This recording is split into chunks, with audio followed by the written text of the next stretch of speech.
weather news. Morning. Good morning. Some of us were lucky, of course, to see the supermoon last night. This morning, there's a lot of clouds, some rain and drizzle in southern counties, but it's a mild start. Further north, we have got a colder start, but there will be some sunshine and some showers and breezy as well. But I'll have more details in 15 minutes. Thanks, Carol. See you later. Thank you. Some of us were lucky last night and yesterday late afternoon and actually saw the supermoon, and we've got some fabulous pictures from our BBC Weather Watchers to show you. This one of Aberdeenshire. Temperature in parts of Aberdeenshire yesterday 17 Celsius in the sunshine, clear skies by night, a lovely view of the supermoon. Another one, this is another cracker from Dorset, from Swanage. Beautiful pictures of the supermoon. We weren't all so lucky. There was quite a bit of cloud around. Some of us had some rain. And then this morning, this picture of Fort William. Again, you can see some blue skies and also a fair bit of cloud around. Now, what we do have this morning is a weather front, which is continuing its descent, moving southeastwards across the UK, taking all this cloud and also some patchy rain with it as it does so.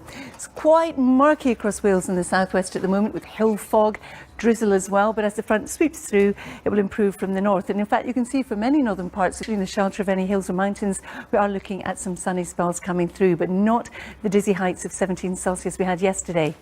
Now, through the evening and overnight, we still will have a weather front in southern counties, producing some rain, that eventually getting into the Channel Islands. A new, more active weather front comes in across northwest Scotland and Northern Ireland, sinking south through the night. That will be accompanied by squally winds, and at times the rain in it will be quite heavy. With exposure in the west, we are looking at some gales, gusts to 60 miles an hour. And then you can see too how our weather front sinks south, the first one. Then we've got all these showers coming in behind, whereas in the south, well, hanging on to the higher temperatures, 13, 14, whereas the temperature's a bit fresher further north. And then as we move through the rest of the week, one thing you will notice is it is going to turn colder. We lose the mild air, we lose the westerly or southwesterly wind direction. Instead, we import this northerly, so that means it is going to get that bit colder. Oh, look at you with your spidery web. It's lovely, isn't it, Dan? For some of us, it's a cloudy start to the day and a mild one. For others, it's a bright one and a fresh one. So let's take a look at the temperatures. And good morning, by the way.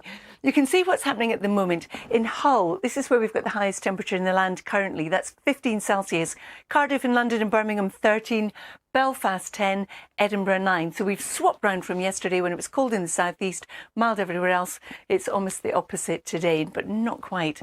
Now we've got a cold weather front sinking south, so turning colder behind it. It's bringing in cloud and increasingly patchy rain as the front weakens heading southwards. Behind it, brighter skies, some sunshine. The strong overnight winds across the far north of the country will tend to ease a touch as we go through the day, but they'll pick up again later. Early in the shelter of the Grampians, you're more likely to see some sunny spells. So through this evening and overnight, our weather front is ensconced across southern areas, still producing all this cloud and some rain, some of that rain getting into the Channel Islands eventually. Then a new active weather front comes in from the northwest. Now that's going to introduce some heavier rain and also some squally winds. Parts of western Scotland, especially with exposure, could have gusts up to 60 miles an hour tomorrow morning. But that will ease through the day, and as our weather front sinks southwards, well, that will also tend to weaken. But after a bright sunny start in the south, the cloud will build, so it's the far south that hangs on to the sunshine for the longest. Meanwhile, on the other side of that weather front, for Scotland and Northern Ireland and Northern England, sunshine and showers. Over the hills and mountains in Scotland, they'll be wintry. At lower levels, though, and they're more likely just to be of hail and rain and maybe some thunder and lightning mixed in there too. So we eventually lose the mild air as we go through the latter part of the week. It's usurped by the colder air coming in, and that's because we've got more of a northwesterly component to the weather. That's a cold direction for us. And the other thing is low pressure takes over, so it's not going to be bone dry either, Dan and Lou. Oh, the northwesterly's on its way.